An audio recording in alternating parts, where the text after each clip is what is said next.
And now, an Envision Financial podcast with Luke Smith on Canberra's 2CC. Luke Smith from Envision Financial, good afternoon. Good afternoon. I will not ask you about the federal budget. I know it puts you into a bad mood. Yeah, a little bit. Let's not spoil a lovely, sunny, still Friday afternoon. Indeed. Well, what we might stupidity. do in the next few weeks is take a look at some of the issues that have arisen out of the budget, but we won't be doing it today. No, I'll get some specialists in, and we can sort of throw around some of the key points as they sort of work their way through the process. That way people can get a spin on how does that affect me, how does this part affect me, how do I think about my planning, and how could you get external advisors to then make sure that they're across how you may be impacted from what has been proposed. Which brings us to today's topic, which is the people that you have around you. Yeah, look, today's a little bit of, cheerfulness and tongue-in-cheek, because we've had some instances lately where things have changed, and the budget's a great one, right? Everybody's been panicking. What could happen? What are they going to do? Trying to make decisions, trying to preempt it, trying to do things before it was released, after it's released. And until it becomes law, let's not go dancing at too many shadows. Is there anything good to come out of it for most hardworking people? No. We all know that. It's then how does it affect us and what do we do? And I thought today was really just an indication to people that you can't do everything by yourself. And I think as much as people want to say, yes, I will fight on, I will battle, I will do it, me, I'm speaking from experience here because I've had a couple of instances that have touched me of late where you have a great indication that you can't do everything. And I think that's where people need to stop and just say, right, what am I really good at? Do that. What am I not so good at?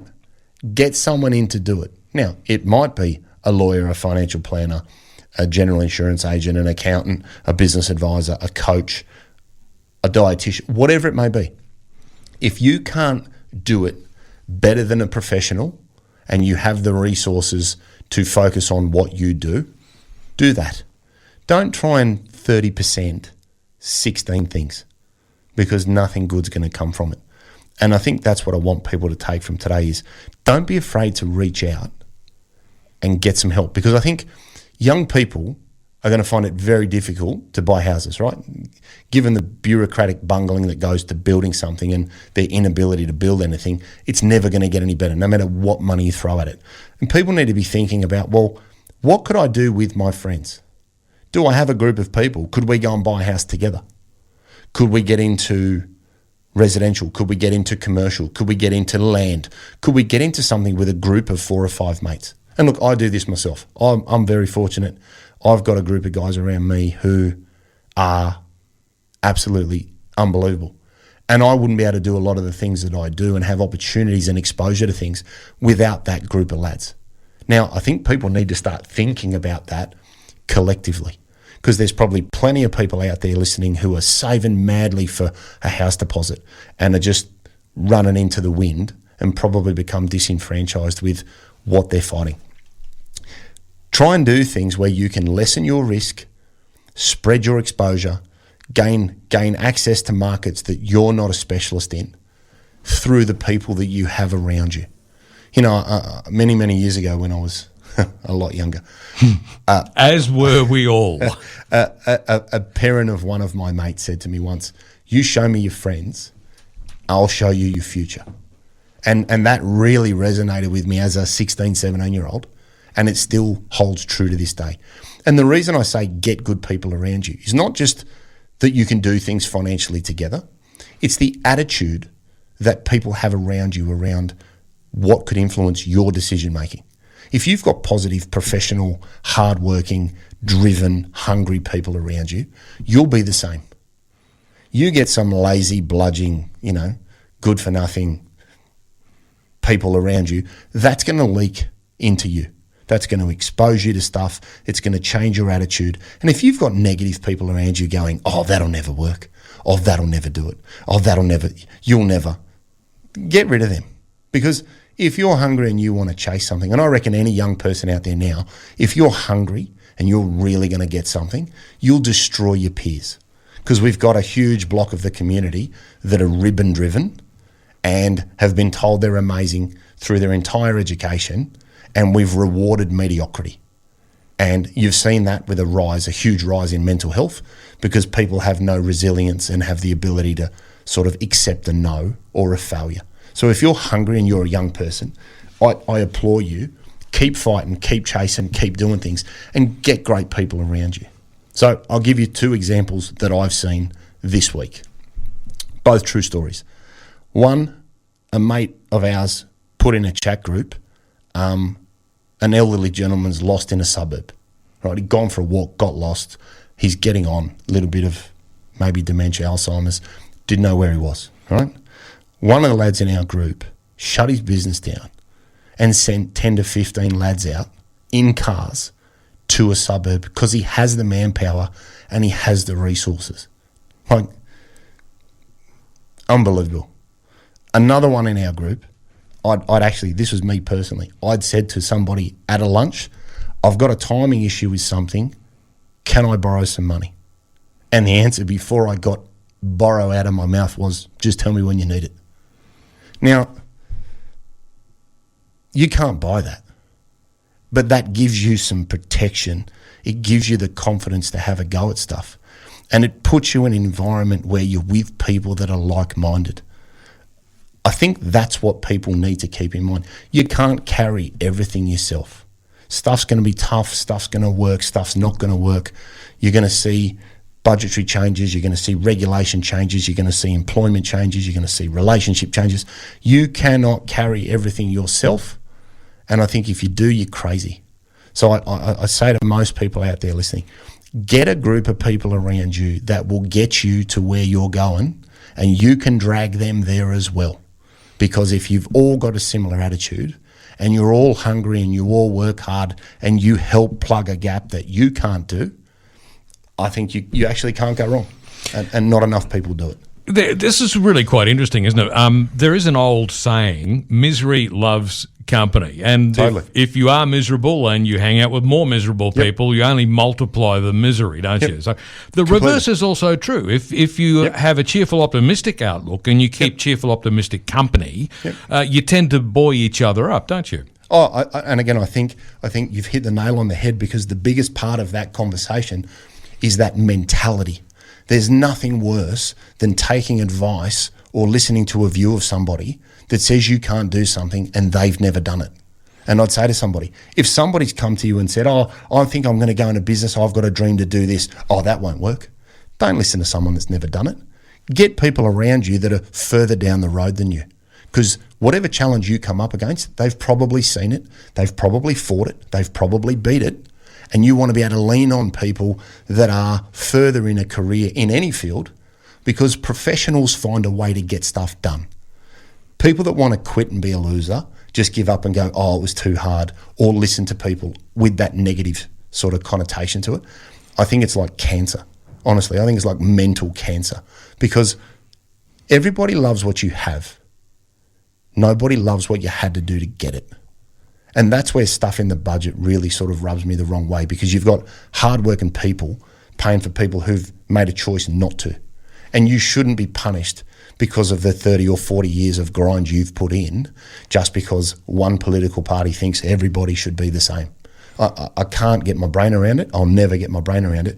And I think people need to get individuals around them that can move them forward in a positive environment, because you're right. You sit around with whingers and losers, you'll end up a whinger and a loser. And nobody's mum wants that for their kids. Indeed. When we started this, I kind of thought, the people around you, you're talking about financial advisors and tax advisors and people of that particular nature. Now, of course, we've sort of gone quite some distance from that.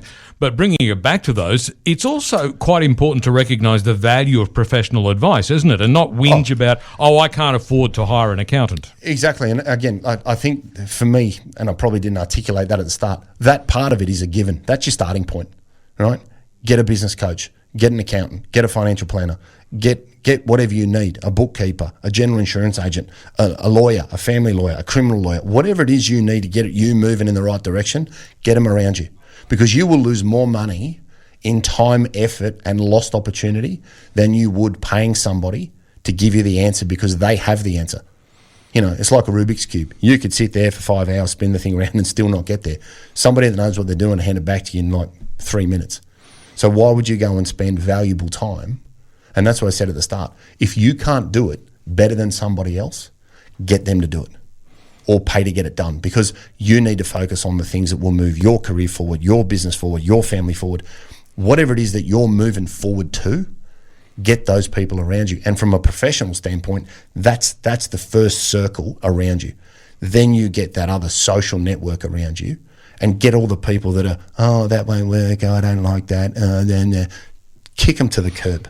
Do you know what I mean? There's nothing worse, there's nothing more infectious than people that want to see you fail, because unfortunately that's what we've sort of built into here. There's that old school tall poppy syndrome where people are jealous because you've had a crack and maybe they couldn't do it or they didn't have the courage to do it.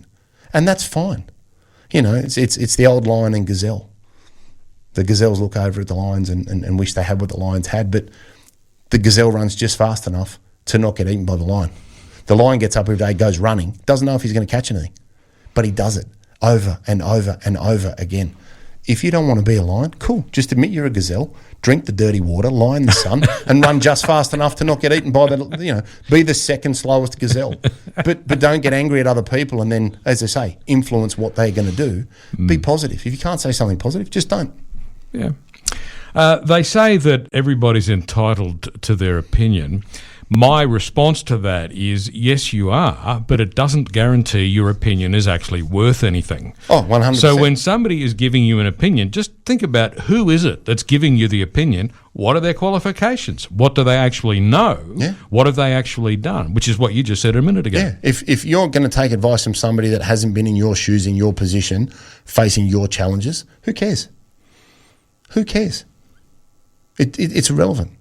They can keep their opinions to themselves. You can cast it to the side. And that's why the people around you matter, because you want people that think like that. Because you look at any professional athlete, they have professionals around them. They don't have people around them going, oh, you're too fat, you're too skinny, you're too slow, you can't jump. That doesn't happen. You have an environment of excellence where all you're ever striving for is best practice. How can I do it better? How can I be more efficient? How can I learn more? How can I consume that faster? Same in a business sense. Same in a football sense. You know what I mean? It's not like the Raiders go out and go, oh, let's train terribly today and tell everybody that we're fat and lazy and then we'll go out with confidence on the weekend.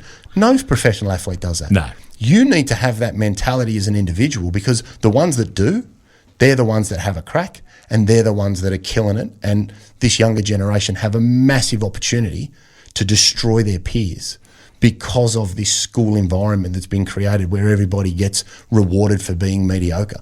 The ones that excel will dominate their peer group, and I think they need to swing for the fence.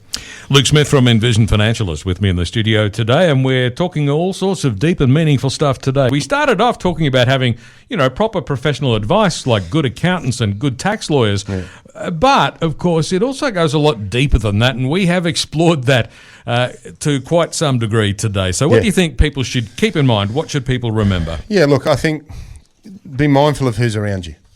Professionally and socially, because it will influence the things that you hear, the conversations you're a part of, the planning and the strategies that are getting thrown around. Because people that are hungry are thinking about opportunities, growth, building, investing, and having a crack. People that just want to whinge about what they don't have are generally either talking about other people or having a moan about what didn't work because they didn't try.